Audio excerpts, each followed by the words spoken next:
Yeah, welcome. A new video. I go play the Sicilian here in a 15-minute game on ICC, and he goes for c3.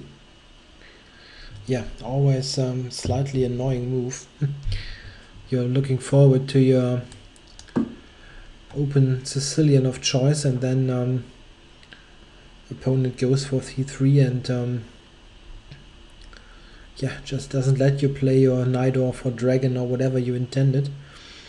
Okay, I play d5 and let's see what happens.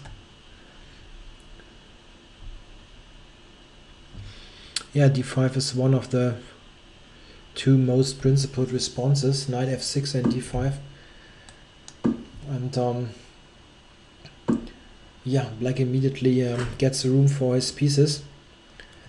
So here I think black has various choices. Bishop g4, knight c6, e6, also g6, which I'm playing here. This has a slight resemblance to some lines of the English opening. White playing c4 and e5 and so on. Okay, so he goes bishop e3. So is he threatening to actually take this pawn? Yeah, maybe he is. Should I take on d4? Yeah, the constant worry with taking on d4 is that white actually gets a tempo with knight c3. You don't want to allow that, really. But I'm not sure. He's maybe threatening really to take this. Of course I can take on d1 and he loses the right to castle, but still it's a pawn. Okay, I'll take them. Just claiming that it doesn't matter really. Knight c3, I go queen a5.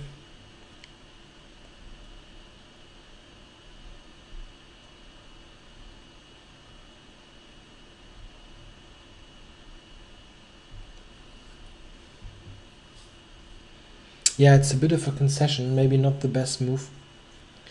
But I wanted to avoid this pawn down scenario with d takes c5. I don't think this should be really terrible for me. I would be surprised if it would be terrible.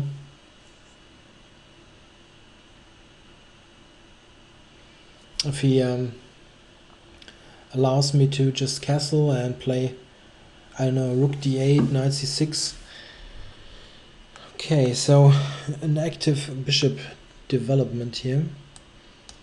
Let's get castled first. Can't do without that in the long run. Yeah, this is interesting now. Should I play bishop g4? I shouldn't I?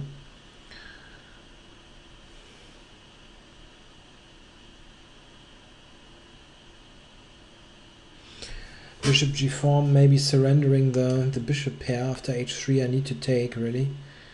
But it would speed up my development a bit. Knight c6, he can play d5, and I don't want that. Rook d8 sort of weakens f7, so also not so great.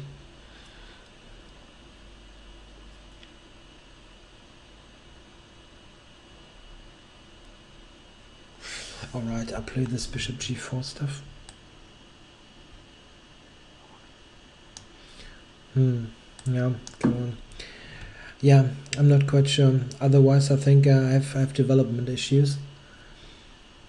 One point is if he plays h3 now, I capture play knight c6. Then after d5, I have knight e5, which I wouldn't have had if I would have played knight c6 immediately.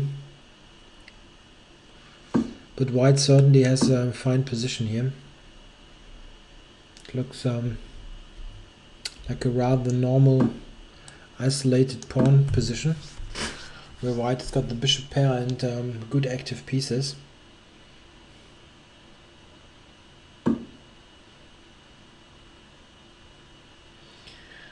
So rook d1. One move I was thinking about is queen to b4, which is very concrete, attacking the bishop. If he moves it to b3, then maybe even knight a5, sort of harassing this piece. But on queen b4, he might play queen e2 also, just covering. So should I play a rook move, rook to d8, for example? Yeah, it looks normal. On d5 I still have this knight e5.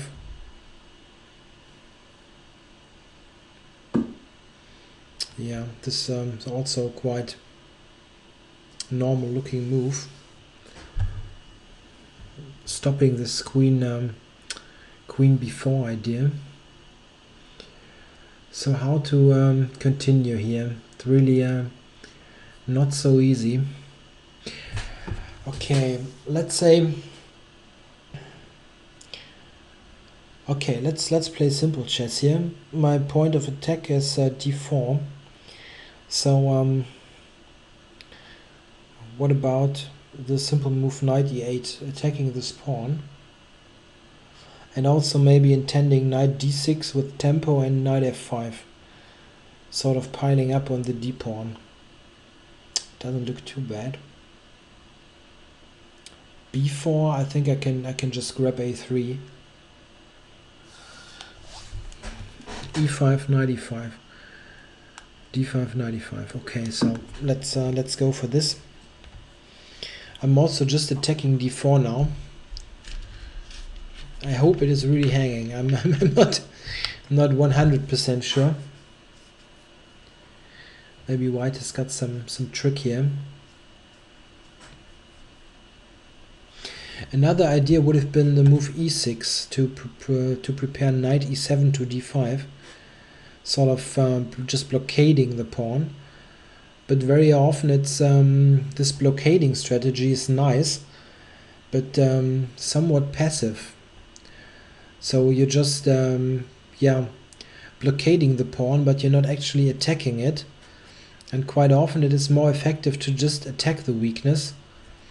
And this is what I'm trying here, attacking the d4 pawn with rook, bishop and knight. So 3 times attacked, and okay, he already feels he needs to protect this. So knight d6 possibly. Knight d6 wins the tempo and maybe allows me to play knight to f5.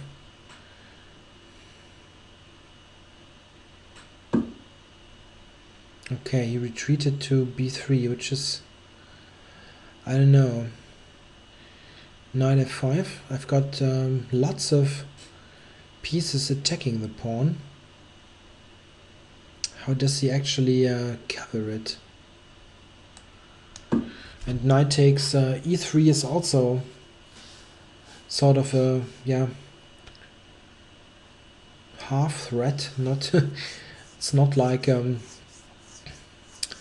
super terrible if I take this bishop, but he needs to be aware of this possibility. Okay, I would open up the f file, right? I need to be cautious, but in general, taking the bishop is quite an idea to get rid of one of his bishops and maybe weakening his dark squares. We've got opposite colored bishops then, but this move h3, for instance, and his pawns on e3, d4 are potential targets for the bishop. So taking on e3 under the right circumstances can be a very good idea. Okay, so he advanced the pawn. If I go knight e5, he would of course need to move the queen. And then taking is quite a different story. Is there something else? Okay, let's play this first. Gaining a tempo on the queen, and yeah, this looks nice now.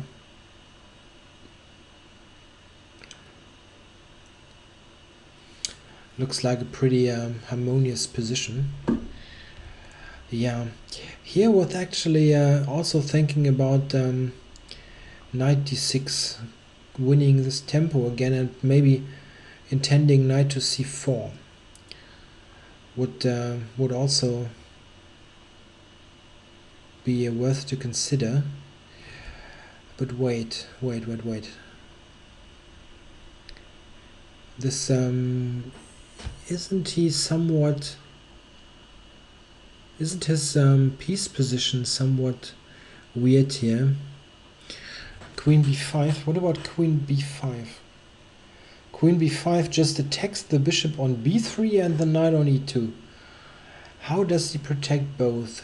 He can play moves like knight c1, but this is really uncomfortable. Knight d4 I can take, and queen c2. Wow, this is after knight takes e3, it's positionally terrible. Okay, let's see what he's doing after queen b5.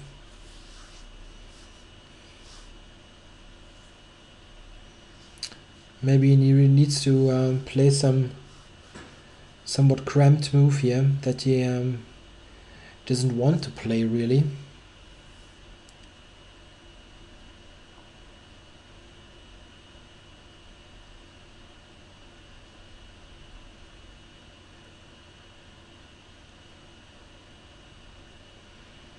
Yeah, maybe even this knight c1 move.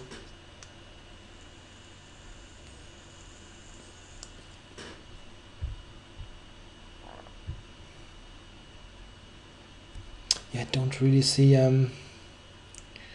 another playable move. Queen c2 is really looking awful, allowing me to take on e3 and damage his pawn structure.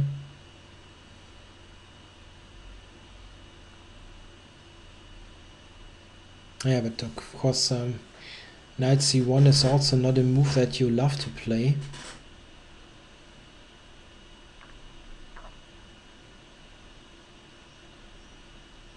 Yeah, maybe he needs to.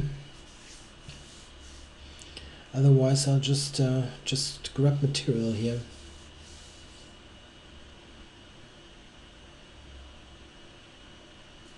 Queen c1, yeah? Maybe queen c1, knight c1 of course. Yeah, I think he needs to. Queen c2 really looks like rubbish.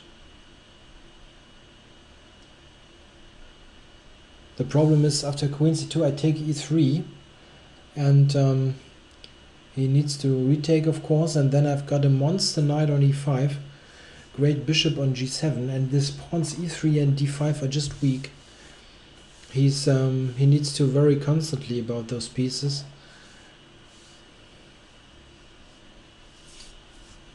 White forfeits due to disconnection. Alright, he disconnected, This is weird. Maybe you thought he really blundered something, but I think, knight c1 should be playable. It's not too terrible.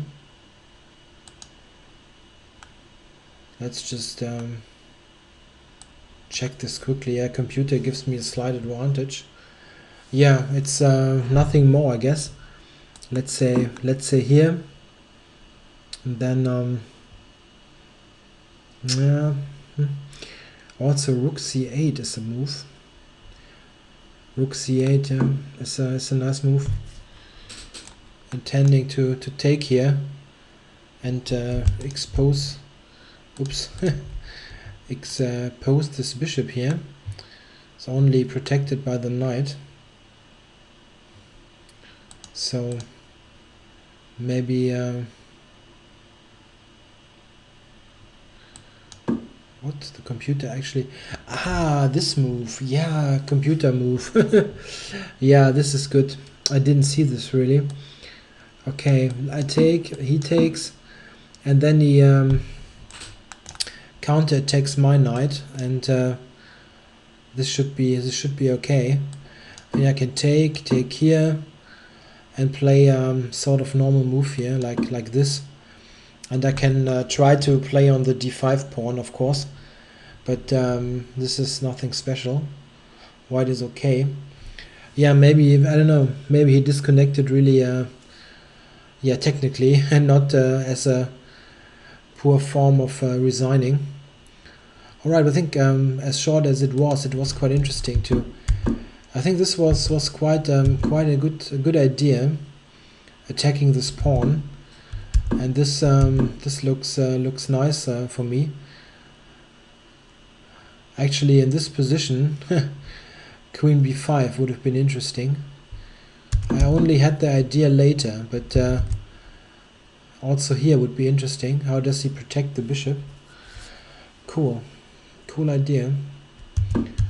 This is nice now. Yeah, this is also an interesting move. Not sure if it's the best one, but pretty interesting way to increase the pressure. But knight d4 really is the key move, which I didn't see also. Yeah, right. Thanks for watching. Short game, but what can you do if people disconnect?